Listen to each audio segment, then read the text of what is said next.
پوری دنیا میں ان کا نظام رائج ہوا, ان کی اصول, ان کی کتابیں, ہمارے لوگ وہی کتابیں پڑھتے ہیں, وہی اپنے ماسٹرز کرتے ہیں, بی اے کرتے ہیں, ایم اے کرتے ہیں, اسی معیشت کے کتابوں میں جو انہوں نے ہمیں سکھائی ہیں, انہوں نے ہمیں پڑھائی ہیں. اور اس کا نتیجہ آج یہ ہے کہ جب یہ نظام بالکل نیا نیا آیا تھا اور دنیا میں یہ نظام نہیں پہنچا تھا اکثر جگہوں پہ 1820 میں, سو ایک امیر کے مقابلے میں دنیا میں 3 غریب ہوا کرتے تھے. 100 سال کے اس مغرب کے معاشی نظام کے بعد ایک امیر کے مقابلے میں 11 غریب ہو گئے. یہ جو ماڈرن نظام ہے آپ کو دکھایا جاتا ہے کہ یہ بڑا گہرا اور بڑی ریسرچ ہے اور بڑے تھیوریاں ہیں اور بڑے ماڈلز ہیں, ایک کے مقابلے میں 11 غریب ہو گئے. اور پھر 1950 میں ایک کے مقابلے میں 35 غریب ہو گئے, 1973 میں ایک کے مقابلے میں 44 غریب ہو گئے, 1992 میں ایک کے مقابلے میں 72 غریب ہو گئے. یہ ہے دن بدن یہ پوری دنیا کی دولت نچوڑ کے چند ہاتھوں میں جمع کر رہا ہے یہ نظام, جو اپنے آپ کو ماڈرن اور بڑا ایڈوانس قسم کا نظام پیش کرتا ہے. یہ دیکھیں مختلف ملکوں میں 10% امیر لوگوں کے پاس کتنے عوام کی دولت ہے, 73% دولت ہے سوئٹزرلینڈ میں, جو اپنے آپ بڑا آپ کو ماڈرن نظر آتا ہے, بڑا ایڈوانس نظر آتا ہے. 10% عوام کے پاس 71%, 3/4 عوام کی دولت ہے ان کے پاس.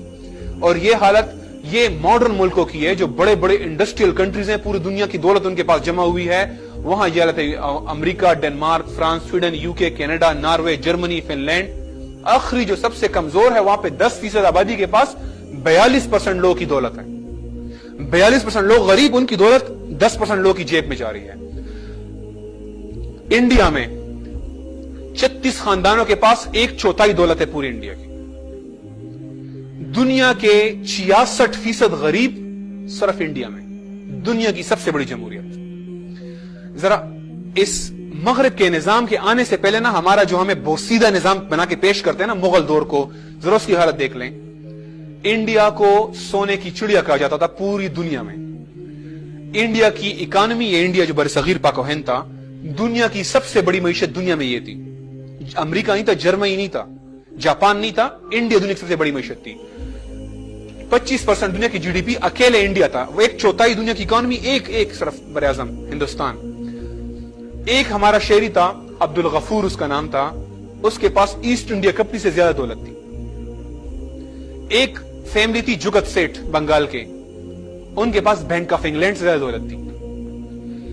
جب جنگ پیلاسی ہوئی جس میں ٹیپو سلطان کو شکست دی گئی تھی میر جعفر اور میر صادق کی غداری سے 1757 میں, اس جنگ سے جو مال وہ لے کر گئے تھے, جس کو مال غنیمت وہ کہتے ہیں, وہ پورے یورپ کی تمام معیشت سے زیادہ ایک جنگ کی مال غنیمت تھی. صرف بنگال میں ایک جنگ کی مال غنیمت. یہ ہندوستان کی حالت تھی. محمد شاہ تغلق, جس کو اکثر اوقات لوگ کہتے ہیں یہ بڑا سخت حکمران تھا, عیاش تھا, یہ تو بڑا وہ نخرے کرنے والا حکمران تھا, اس کے دور میں 10,000 سکول اور 70 اسپتال تھے صرف دلی کے اندر, اور 40,000 سکول تھے صرف بنگال کے اندر. آج پاکستان میں اتنے نہیں ہیں, ایک دلی میں اتنے تھے. یہ وہ بوسیدہ جاہل حکمران کی بات میں کر رہا ہوں. دنیا کی سب سے بڑی سٹیل انڈسٹری, دنیا کے سب سے بڑے جہاز بنانے کی انڈسٹری 1880 تک انڈیا میں تھی. فتح ہونے کے بعد بھی سب سے بڑی انڈسٹری یہاں پہ تھی. اور ایک دفعہ انگلینڈ نے مغل بادشاہ سے کہا کہ آپ کے جو مسالوں اور اجناس سے لدے جہاز آتے ہیں نا تو ہمارے لوگ گھبرا جاتے ہیں, تو کائنڈلی یہ جہاز جو ہے نا اس طرح نہ بھیجا کریں ہمارے اوپر. لندن کے بندرگاہ پہ جب آتے ہیں نا تو ہمارے لوگ ڈر جاتے ہیں. سو آپ یہ اتنے دیو قامت جہاز ہیں, آتے ہیں لوگ ڈر جاتے ہیں, تو آپ نہ بھیجا کریں. پرتگال اور یہ جو دوسرے ملک ہیں وہاں کے فوجی اپنی فوج چھوڑ کے ہندوستان کی فوج میں آتے تھے کہ تنخواہ زیادہ ہے وہاں پہ. لارڈ میکالے, یہ ایک جملہ یہ اس کے علاوہ ایک میں رہ گیا, اور وہ ہے ایجوکیشن ریشو. آج ہمارا کوئی اصل میں تو کوئی 15-20 بھی نہیں ہے, پرسنٹ بھی نہیں ہے, جو یہ بناتے ہیں 40-50% بناتے ہیں, اصل میں 15-20 بھی نہیں ہے. اس وقت 87% تھا. مغل دور میں 87% ایجوکیشن ریشو تھا. جب انہوں نے فارسی کو انگریزی میں بدل دیا تو سارے جاہل ہو گئے ایک دن میں سارے جاہل ہو گئے. اور یہ جملہ جو لارڈ میکالے نے 1835 میں آیا ہندوستان, دورہ کیا اور پھر واپس گیا, اور اس نے اپنے پارلیمنٹ میں کہا میں نے ہندوستان کے طول و عرض کا دورہ کیا اور مجھے پورے ہندوستان میں ایک بھی فقیر نہیں ملا, اور مجھے پورے ہندوستان میں ایک بھی چور نہیں ملا. پورے ہندوستان میں ایک فقیر نہیں, پورے ہندوستان میں ایک چور نہیں. پاکستان کے وسائل دیکھیں, ہمیں کہتے ہیں نا غریب ہیں آپ, بھکاری ہیں آپ. 18 کروڑ آبادی ہے, یہ جرمنی اور فرانس کی مشترکہ آبادی سے زیادہ ہے.